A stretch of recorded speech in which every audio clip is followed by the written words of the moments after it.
Welcome to sunny San Diego for Gravity This Season. This series of videos will bring you principle-driven strategies and techniques for the sports of swimming, biking, and running, kind of a triathlon theme.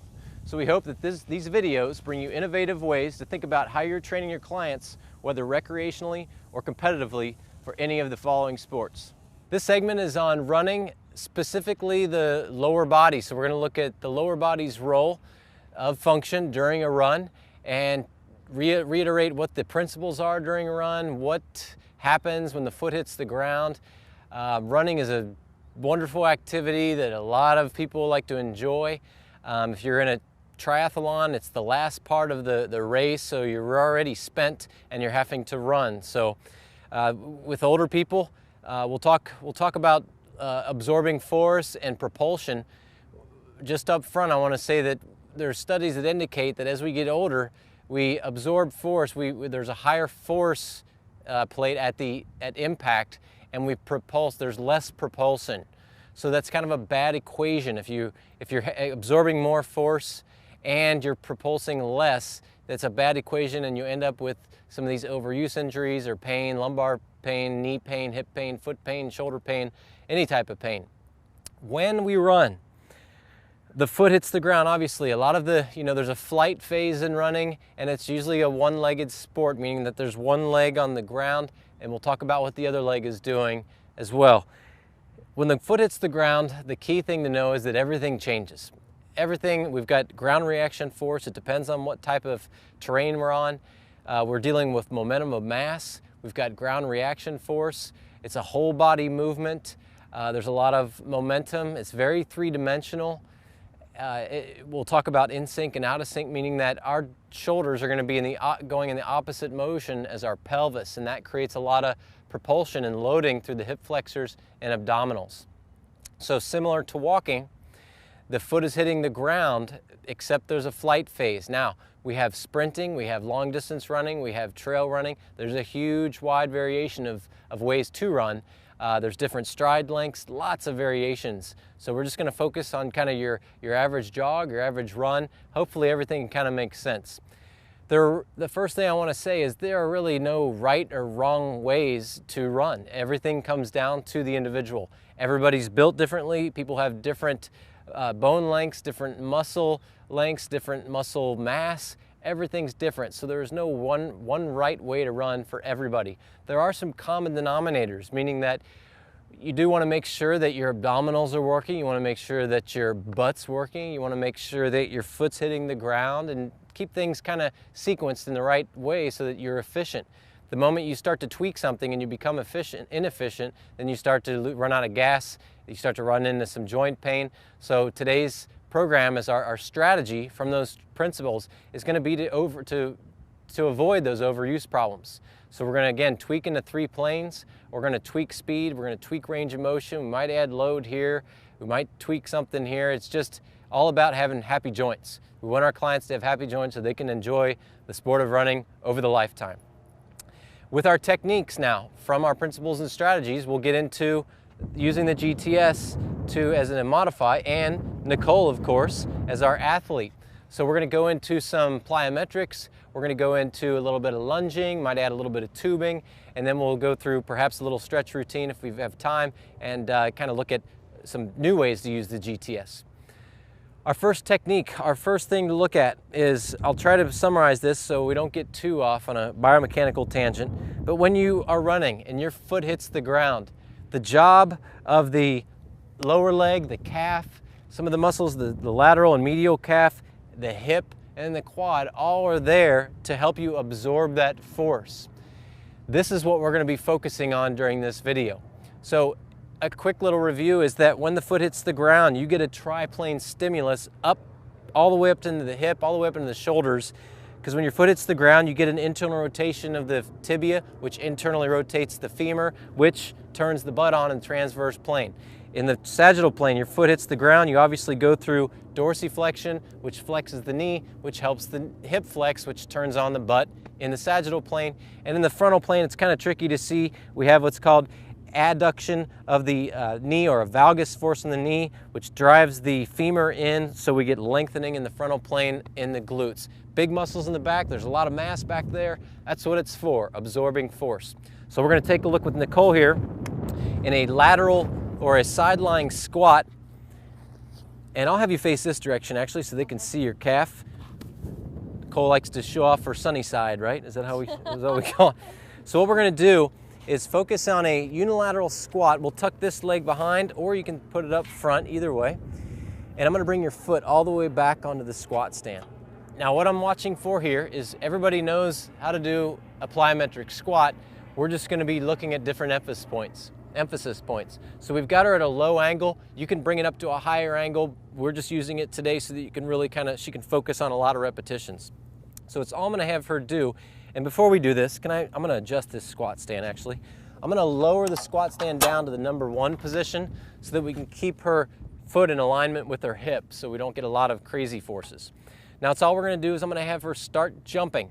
I'm not gonna over cue her on technique or form. If it's a real client, I don't even want them to know what I'm looking at, because the moment they know what I'm looking at, then typically they're gonna change it. So what I'm watching for here is, how much dorsiflexion of the ankle is the client able to get? Are they able to absorb the force? If you see like a heel coming off the ground, like Nicole, you can see that her heel isn't quite going down into plant face. So there's a little bit of perhaps shortness of the calf, so it gives us stuff to work on. Now what I'm gonna do is tweak this in the sagittal plane to help her heel hit the ground. So I'm gonna bring her foot forward. Remember, the tripost, or her vectors now when she's side-lying, is that sagittal plane is gonna be this way, frontal plane is gonna be this way, back and forth, and then transverse plane is over her. So that's important to remember. So if she were standing right now, we just did a sagittal plane tweak. I'm gonna have you do that same thing. Good, and maybe just for fun, I don't know if this will work, try landing on your heel first. And this is all the stuff you're told not to do, right? Well, we're not afraid of that business, because when you're running, your heel's hitting the ground first every time. Now granted, your heel is passing through underneath your body as well, but we can use this to kind of get the heel to hit the ground so we can see that force.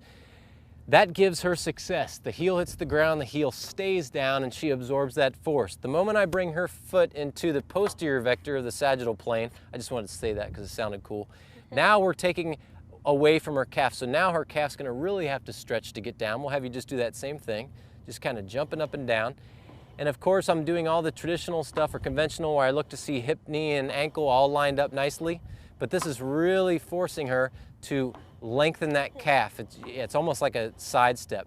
Because remember, when you're running, you're not getting a lot of knee flexion. You're getting a little, but not like a deep squat. So with the side-lying squat, or the side-lying plyometric squat, assess the dorsiflexion of the ankle. If we wanted to, let's just have you flip over on your back and just do a traditional squat. You can do this the same way. We just try to mimic the sport of running a little bit more with a little plyometric. Then we can just bring her feet down and then just have her do a regular squat. Now what I watch for when I'm working with the client for dorsiflexion, what tells me the limitation of dorsiflexion is as soon as her heels lift off. So I can put my hands under her heels now. And now she's stepping on my hands, which feels great. So that tells me, okay, there's opportunity here. There's opportunity to either maybe hold the heels down and have her come down. Good, back up and down. And that's just gonna facilitate, it's almost like a mobility. So if you're not comfortable doing this with your client, then don't do it. But what you're doing is just helping the calf to lengthen.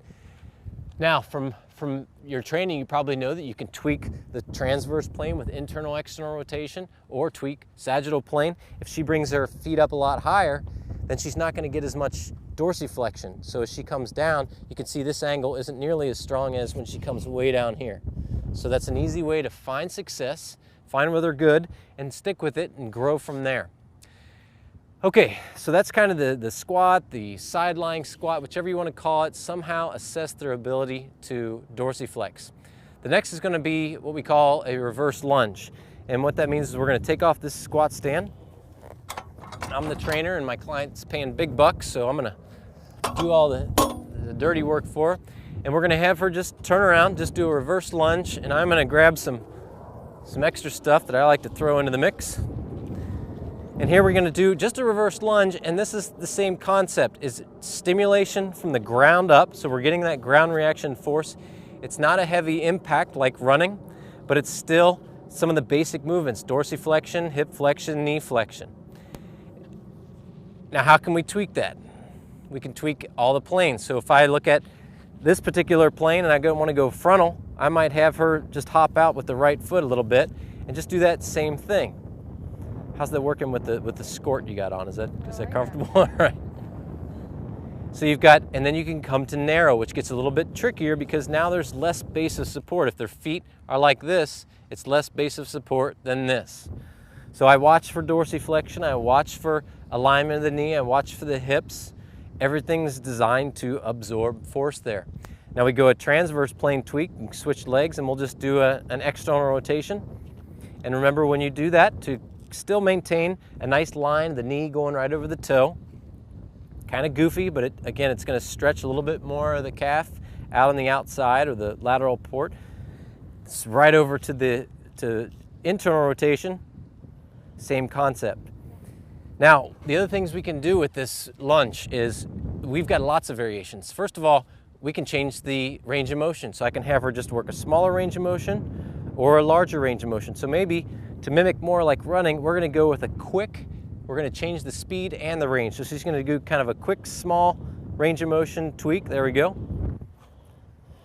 Let's see you just for fun today. Nicole, go as fast as you can. So see, you got to have a smiling client. Have some fun. Be careful with this if you're going to be spotting. Perhaps just have that weight bar or wooden dowel or your hands out to catch them in the event they lose their balance. Another thing to do is, because we're focused on absorbing force, is the same component, but I'm going to add a band. And what I'm going to do with that is, if you look at running, you can see that as my hip lengthens on the left side, my shoulder on the right side is driving back. So we'll get into this more with the propulsion phase, but just to kind of segue into it, here we're going to work on loading force, and then what I'm going to have her do is do kind of a lunge, and then coming up and then pressing with the band. So we're going to get a little bit of force there. So let's see, we're going to go left leg, reverse lunge. Yes, left leg, reverse lunge. And as you go back, I'm going to have you press forward with the band. It's going to come right along the midline of your body. And this is just tweaks. I like to tweak stuff. And we'll go low elbow, so almost like you're running. So you can come straight up. There you go. I give her a little resistance. Does that feel goofy? Yeah. You know why it's goofy? Because we're on the wrong side. Let's just switch hands. You get a different view anyway. See, trial and error right there. That's what I'm all about, because I certainly can't see it sometimes. It's very complex. So does that feel a little bit different for you? Yeah. Helps to load that hip, load the leg, still getting good dorsiflexion, and then I can do any of those tweaks with regards to the range of motion, to the planes of motion, anything that I want to do. I can switch it up either with speed, range of motion, tubing, frontal plane, transverse plane, anything you want to do. Last but not least is our pivot lunge, and this is kind of fun, and it's also a little bit dangerous, so we want to be careful here. I'm going to keep it actually at level 3. Okay. I'm going to start you out with you're just going to step onto the glide board and lunge, but keep the glide board in position. That way I can assess my client's ability to absorb that force and to control, because the moment they put their weight into their heel and they press the glide board up, we run into trouble. So I'm going to stay right here until she's got that down. Now what I'm going to have you do is bring your left foot towards me a little bit. I'm going to have you do that same thing, but now add a little bit of glide board movement. So you're going to control it, decelerate, and then come back up. This is kind of a second progression. And then the third progression, once your client demonstrates proficiency of the movement, is to add what's called a pivot step, meaning she's going to step way back, come back up, lunge, and forward. Very nice. That's it. Now, you notice that as she comes onto the glide board, there's sometimes where her foot hits the ground with the ball of her foot. So we want to try to establish the heel hitting the ground first versus that what we call pawing. And that's kind of fun anyway, isn't it? Okay, obviously the tweaks are speed. You can tweak the frontal plane by just doing a wide or narrow stance, and you can tweak the transverse plane with an internally rotated left foot or right foot. All just depends on what you're trying to do. If I were to train a client globally to avoid overuse, I'm going to get as many variations as I can. Each variation gives you a little different stimulus, turns on the proprioceptors, turns on the muscles, lengthens everything before it explodes.